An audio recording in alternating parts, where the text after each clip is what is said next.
Rabotaille, belle histoire, incroyable comme histoire. Il y a un monsieur qui me l'a raconté cette histoire.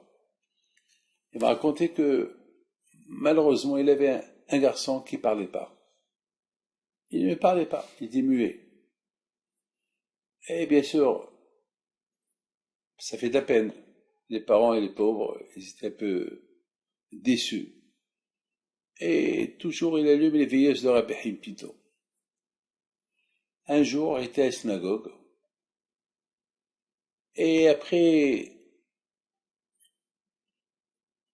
il a commencé à parler avec quelqu'un. Et lui, il a l'habitude d'accompagner les enfants à l'école, le matin après la prière.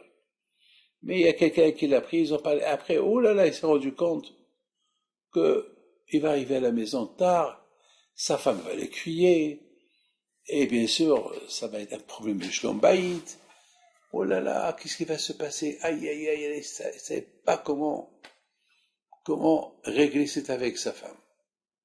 Il a dit à Hachem, Bisrot Rabbi Haim Pinto, que ma femme soit perturbée de joie, parce que je vais taper à la porte, au lieu qu'il va ouvrir la porte et va me crier, au même moment, ça va être mon fils, le muet, qui va ouvrir la porte et va me dire, papa, ça va?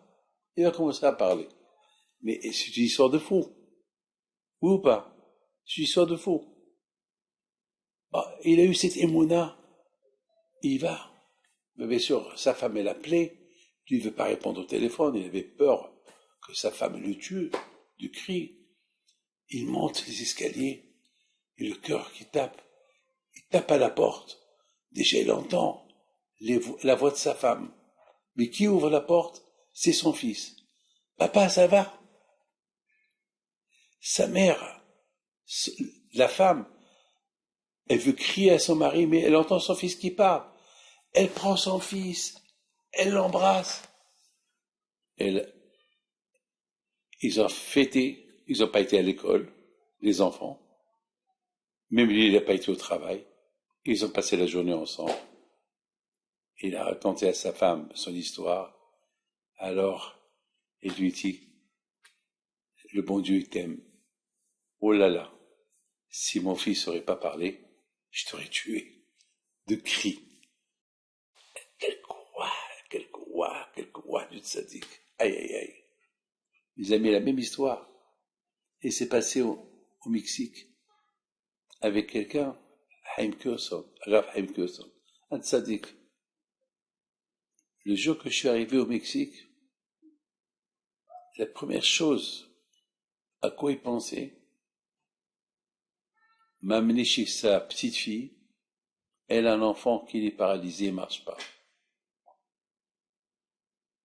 Et voilà, j'arrive au Mexique. Il me dit, Rabbi David, je t'en prie, je sais que tu es fatigué. Si on peut aller chez ma petite fille pour voir mon petit-fils, il est paralysé, il marche pas. Alors je lui dis, Bisrot Rabbi Haim Pinto. Mes amis, le temps il passe, et maintenant je dois retourner en Israël. Et j'ai pas été voir le petit-fils. Et un matin, sa femme, elle appelle.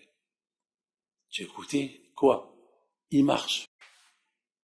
Alors, au lieu que c'est moi qui vais les voir, c'est eux qui sont venus me voir. Et le petit-fils, cette histoire s'est passée cette année, il y a 3 mois. C'est route le courroie de Sadiq. Que ce soit avec vous, Amen. Amen, amen, amen.